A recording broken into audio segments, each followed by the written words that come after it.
started as a blank canvas.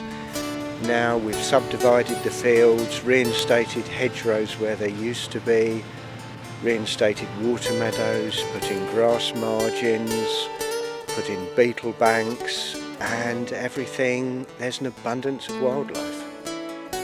The land was just cropped as one crop, and now most years possibly have 6 different crops plus fallow plus permanent pasture, so it's very different to what it used to be.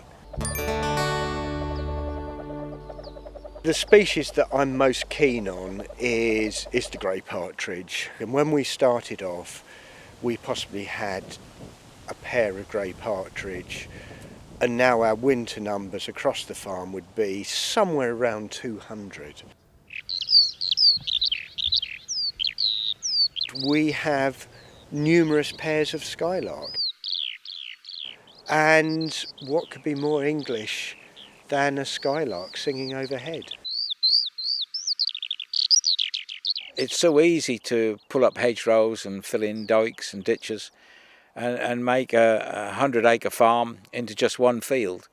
And whereas the CRT has got some farms of around 80 or 90 acres with 15 or 20 fields. And there are others which are slightly different, but that's the variety of crops to suit the variety of wildlife.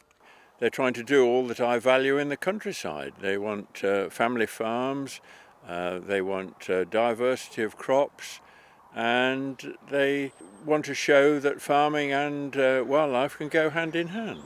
It's no good somebody talking from the city that all this should happen. It's people have got to see it happening in the countryside. We're losing wildlife, and when it's gone, it's gone.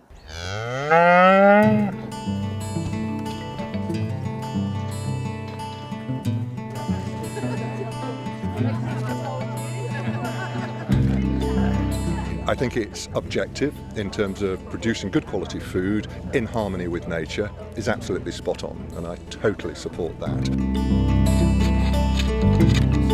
We need to nurture the land, we need to produce sensibly the food that we can, but we need to recognise that land produces far more than just food, vital though food is.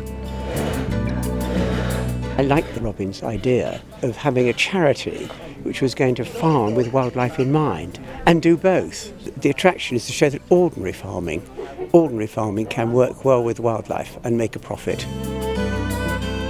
If the farmer can still make a living and a profit and you can still produce good food and everything, what's wrong with having hedges and rough pastures and all that kind of thing? There's no question the wildlife on some of the CRT farms, they can prove that it's benefits. And there's barn owls come back at lark rise, the skylarks have come back, the butterfly population, the bird population, the vole population. It seems to work. Does farming the CRT way mean we go back to horses and carts and doing things that way? No, it doesn't.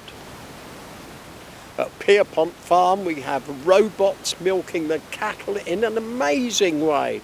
We have everything as modern and up-to-date as possible. On Larkrise Farm we have modern combine harvesters cutting many acres a day. It means modern farming, but modern farming that allows space, and we make time and we give understanding to the wildlife that shares the land with us.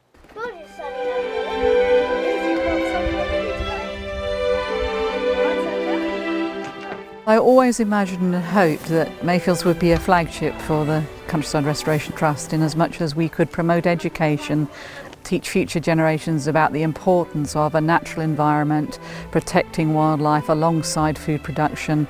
That's where it was cut off the sheep, and that's the end that you see out of the sheep. We're already seeing a large number of school children coming through, and it gives me great hope for the future.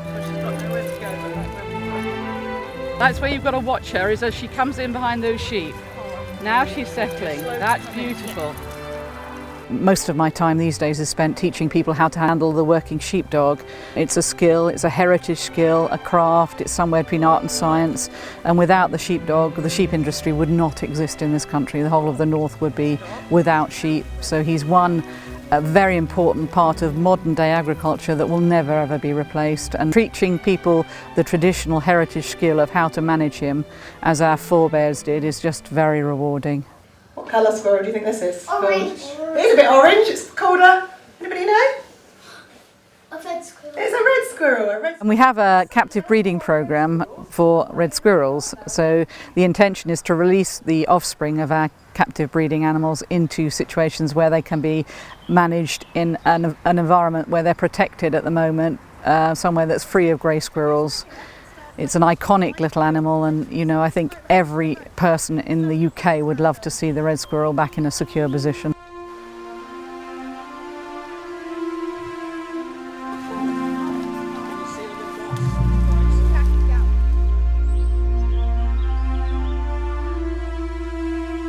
One of my earliest memories of the CRT was a lady walking along a grass margin, and as she was walking towards me on one of our open days, there was a common blue butterfly fluttering up the grass margin. This had only been established earlier in the year, and when she reached me she said, "That reminds me of when I was a little girl. That's the last time I saw a common blue butterfly." And if it wasn't for the CRT, that common blue butterfly wouldn't have been in the middle of what would have been a wheat field. You can attract wildlife by being generous with your land, being generous to the wildlife. This is wildlife friendly farming at its best. We have to leave areas for our wildlife, and if we do, then wildlife has a future. If we cultivate right up to the edge of every field, wildlife has no future at all.